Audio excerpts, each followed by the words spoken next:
Hello everyone, welcome back to our YouTube channel Nidhi Yadav Education. I hope you people are doing well. Today we are going to learn fundamental duties of citizens of India. ये chapter सिर्फ exam के point of view से important नहीं है बल्कि general awareness के point of view से भी काफ़ी इम्पॉर्टेंट हो जाता है ये chapter. Being a citizen of country हमें पता होना चाहिए कि हमारी फंडामेंटल ड्यूटीज़ कौन सी हैं जिनको हमारी कॉन्स्टिट्यूशन में मेंशन किया गया है। So let's get started. यहाँ हम समझते हैं कि हमारी फंडामेंटल ड्यूटीज़ कौन कौन सी हैं। ओरिजिनली जब हमारा कॉन्स्टिट्यूशन फ्रेम किया जा रहा था उस टाइम पर फंडामेंटल ड्यूटीज़ के कॉन्सेप्ट को हमारे संविधान में, हमारे कॉन्स्टिट्यूशन में ऐड नहीं किया गया था। लेकिन 1976 में एक अमेंडमेंट होता है हमारे कॉन्स्टिट्यूशन में, 42nd कॉन्स्टिट्यूशनल अमेंडमेंट एक्ट आता है जिसके थ्रू फंडामेंटल ड्यूटीज़ को ऐड किया जाता है हमारे कॉन्स्टिट्यूशन में। तो ये जो अमेंडमेंट है वो आप लोगों को याद रखना है, काफ़ी इंपॉर्टेंट है, याद रखिएगा इसको। एंड उसके बाद और इस पर्टिकुलर अमेंडमेंट को लाने के लिए एक कमिटी सेटअप की गई थी, स्वर्ण सिंह कमेटी, जिसकी रिकमेंडेशंस के बेसिस पर ये अमेंडमेंट आया और फंडामेंटल ड्यूटीज़ को ऐड किया गया। तो काफ़ी इम्पॉर्टेंट है, आप लोग इसको याद रखिए।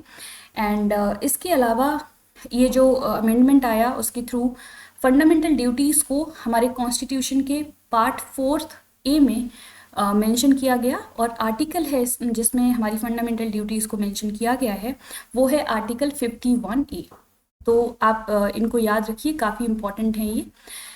इसके बाद हम बात करेंगे जो फंडामेंटल ड्यूटीज़ का कॉन्सेप्ट है, इतनी जो कॉम्प्रहेंसिव लिस्ट है इंडिया में, उतनी कॉम्प्रहेंसिव लिस्ट किसी भी कंट्री के कॉन्स्टिट्यूशन में मेंशन नहीं की गई है, केवल जापान को छोड़ करके। एंड ये जो कॉन्सेप्ट है वो हमने यूएसएसआर से यानी कि रशिया से हमने बोरो किया है। तो काफ़ी इम्पॉर्टेंट है, आप इसको याद रखिए।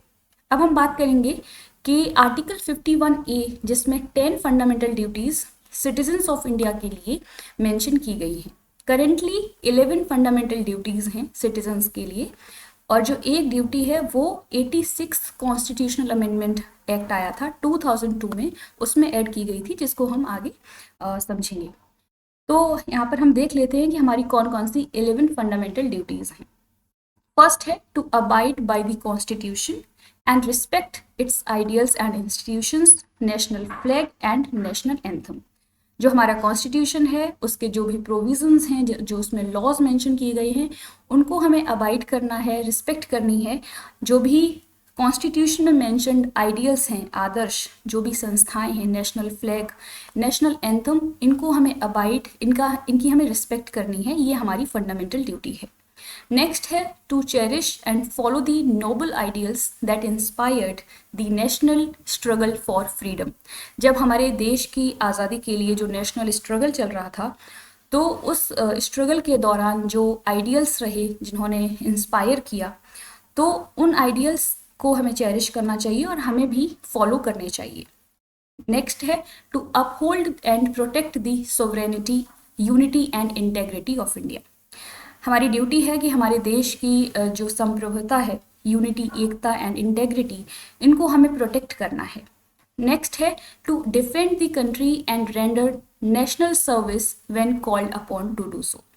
यानी कि हमें हमारे देश की रक्षा करनी है एंड जब भी ज़रूरत पड़े राष्ट्र के लिए सेवा देने की, तो हमें उसके लिए तैयार रहना है। नेक्स्ट है to promote the harmony and spirit of common brotherhood. जो भी इंडिया के लोग हैं, पीपल हैं, उनके बीच में हार्मनी बनी रहे एंड उनके बीच में जो भाईचारे की भावना है उसको हमें बढ़ावा देना है। नेक्स्ट है to value and preserve the rich heritage of the country's composite culture. हमारा जो कल्चर है, हमारी भारतीय संस्कृति है, उसको हमें प्रिजर्व करना है, उसको हमें इम्पोर्टेंस देना है। तो ये भी हमारी फंडामेंटल ड्यूटी है। नेक्स्ट काफ़ी इंपॉर्टेंट एक ड्यूटी है कि जो हमारा नेचुरल इन्वायरमेंट है उसको हमें प्रोटेक्ट करना है और जो भी डिग्रेडेड इन्वायरमेंट है उसको हमें इम्प्रूव करने की कोशिश करनी है। ये हमारी फंडामेंटल ड्यूटी है। Next to develop scientific temper, humanism and the spirit of inquiry and reform. जो ट्रेडिशनल सोसाइटी थी इंडिया की, उसमें बिल्कुल ब्लाइंड फेथ का कॉन्सेप्ट था। तो ये कहा गया कि हमें हर चीज़ में एक लॉजिक के साथ आगे बढ़ना है। ह्यूमैनिज्म को यानी कि ह्यूमन सेंटर्ड अप्रोच होनी चाहिए। इंक्वायरी पे फोकस करना है। ये नहीं है कि किसी भी एस्पेक्ट में हम जस्ट ब्लाइंड फेथ के बेसिस पर आगे बढ़ रहे हैं, तो ऐसा नहीं होना चाहिए। हमें साइंटिफिक टेम्पर को डेवलप करना है और ये हमारी ड्यूटी है। नेक्स्ट है टू सेफगार्ड पब्लिक प्रॉपर्टी। जो भी पब्लिक प्रॉपर्टी है कॉमन गुड के लिए, तो वो हमें कॉमन जो पब्लिक वेलफेयर के लिए, उसको हमें सेफगार्ड प्रोवाइड करना है, उसको प्रोटेक्ट करना है। नेक्स्ट है to strive towards excellence in all spheres of individual and collective activity. कोई इंडिविजुअल या फिर कलेक्टिव एक्टिविटी हो, उसके हर एस्पेक्ट में हमें एक्सीलेंस की तरफ बढ़ना है, सो दैट कि हमारा जो नेशन है, हमारी जो कंट्री है, वो अलग अलग फील्ड में अचीवमेंट को हासिल कर सके। नेक्स्ट है to provide opportunities for education to his child between the age 6 to 14 years old. कि हर पेरेंट्स की रिस्पॉन्सिबिलिटी है कि उनके बच्चे 6 से 14 साल तक हों, तो अब तक उनको एजुकेशन की सभी अपॉर्चुनिटीज़ प्रोवाइड की जाए।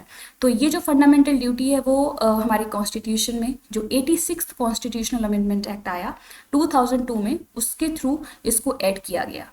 एंड यहाँ पर एक पॉइंट और नोट करने की ज़रूरत है कि फंडामेंटल ड्यूटीज़ जो हैं वो केवल सिटीजन्स के लिए को दी गई हैं, सिटीजन्स के लिए हैं, फॉरेनर्स के लिए नहीं है। तो ये काफ़ी इंपॉर्टेंट एक पॉइंट है जो कि आपको याद रखना है। एंड फंडामेंटल ड्यूटीज़ एंड जो फंडामेंटल राइट्स हैं, दोनों ही कॉन्सेप्ट्स एक दूसरे से को रिलेटेड हैं एंड इनको सेपरेट करके नहीं देखा जा सकता है। और ये बात रिसेंटली अभी जो हमारे देश के प्राइम मिनिस्टर हैं, उन्होंने भी अपनी स्पीच में बोली है कि fundamental duties and rights both are correlated. So इस बात को आपको याद रखना है। होप आपको ये सभी पॉइंट समझ में आए होंगे। So these are fundamental duties जो कि आपके एग्जामिनेशन के पॉइंट ऑफ व्यू से एंड जनरल अवेयरनेस के पॉइंट ऑफ व्यू से काफ़ी इंपॉर्टेंट हैं। If you found this video helpful, please like, share and subscribe this channel. मिलते हैं अगली वीडियो में with another concept. Thank you.